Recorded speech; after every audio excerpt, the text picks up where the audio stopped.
Welcome back. This is our week 2 content overview as we continue our discussion about globalization.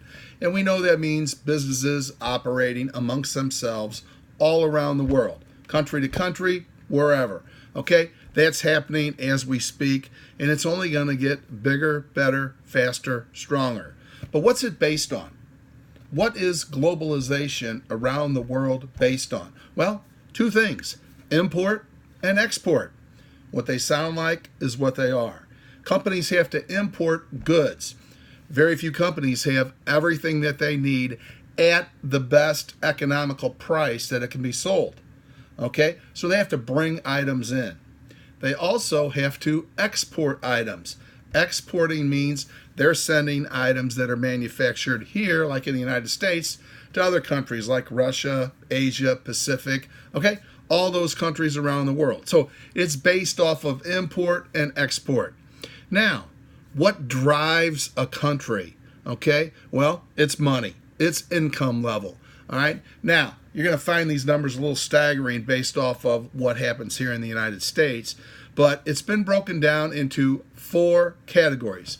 We've got high income, we've got upper middle, we've got lower middle, and we've got low income.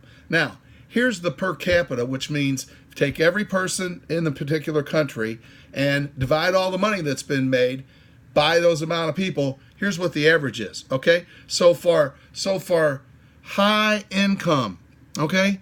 $11,000, okay? 11,000. So you're sitting out there saying like, holy cow, I couldn't work for $11,000. Just an average, okay? Upper middle, okay? The upper middle is right around 9,600. I'm sorry, 3,600.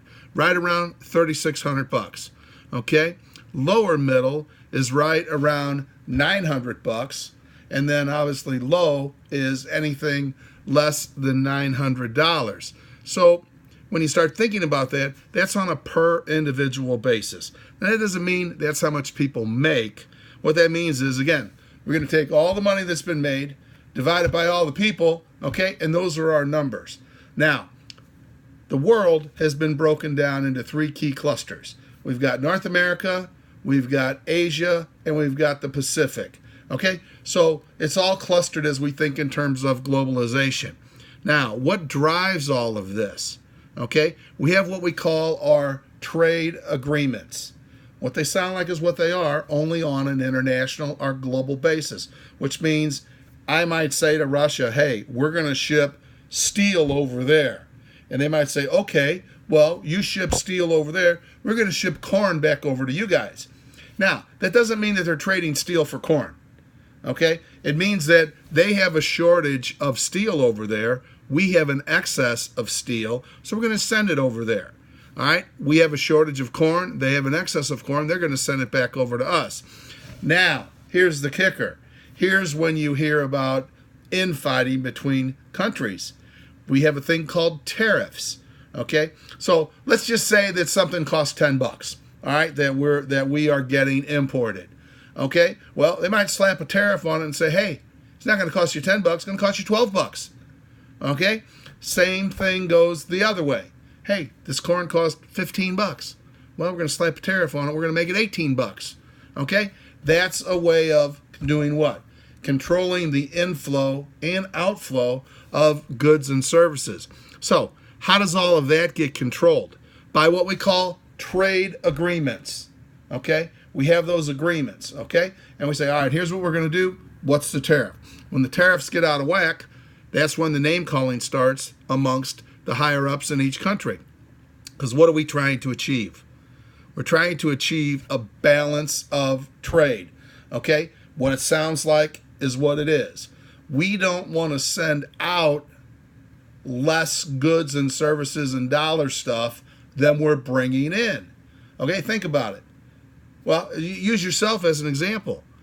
If you make $1,000 a week, okay, and you spend $1,200 a week, you got a little problem. You got a big problem, right? So just put that on a global scale.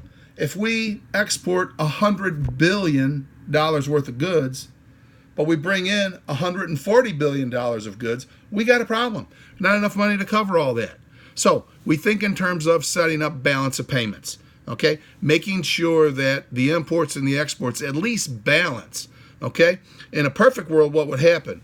We would export out a lot more than we import. On paper, it sounds fine. But guess what?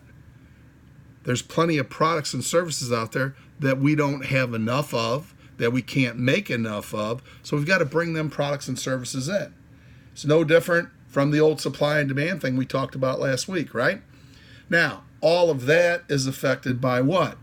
This thing we call the exchange rate, all right? $1 in the United States versus what it's worth over in other countries, okay? So that exchange rate is pretty critical. So you can bet if businesses are involved with global economy and global trading, they're taking a look at, hey, $1's worth only 98 cents over there today. Oh, wow, today $1's worth $1.02 over there today. So that exchange rate is real critical. So how do companies get set up doing around the world business? All right, couple of ways. They do licensing agreements. You've heard me talk about McDonald's in our last class. Okay, so McDonald's Corporation went over to Russia and said, hey, we want to put a string of McDonald's here. Ronald McDonald's going to be a Russian guy, right? All right, so they set up a licensing agreement. Most of the time it's with a country. Not a lot of the times is it with independent businesses. The other way that they do it is with a strategic partner. That will be with an independent business in that country. So you can go to the country or you can go to somebody in the country. But you just can't walk over there yourself and say, hey, I want to put a McDonald's in over here in Moscow. All right? Ain't going to happen. Ain't going to happen. All right. So what's some of the barriers that happen here? Well, you got social barriers, right? Social norms are different all around the country. You've got cultural differences. Culture in one country is different from culture here. Okay? And the big one is legal differences. Here in the United States, we are pretty in tune to a lot of legal structure. There's a lot of countries around the world that don't have the legal structure, but yet they want to have the goods and services. So you got to be real careful there. The other thing that happens is two things. We call quotas and embargoes. Quota, what it sounds like is what it is. Hey, the government says you can only send over 1 million pounds of corn. Okay? You can only send over 1 million. That's it. An embargo is a restriction. Okay? That's a restriction on the quota. All right? So that's a big deal saying, hey, you can't ship any corn over here, right? We're putting an embargo on you. Hey, we used to get 1 million from you, 1 million pounds from you. Guess what? Those days are gone. Now, that can happen for a lot of different reasons, right? That can happen because the economy's gone south. Maybe the demand has gone south. Remember what we talked about earlier. Maybe the dollar has gone soft. Okay, so how does all this stuff get affected? A couple of different ways. You hear this term called cartel, okay? A cartel, what it sounds like, they are the folks that control the flow of the goods and services in and out, okay? Control the flow in and out. Then you've got this thing that we call dumping. Dumping is a bad thing, okay? Dumping means that an excess of product is coming into your country at lower prices, okay? Which means not good, not good. You don't want companies to dump goods and services on you because then we've got too much, prices go down, the economy gets affected. All of the things we've talked about last week and this week get affected. So there's checks and balances in there to prevent that, but it can happen. And when it happens, those outcomes are not good. All right, so this week, we talked about the globalization. Next week, we'll get into a new topic. If you have any questions, comments, or concerns, email, text, or call. Have a great week.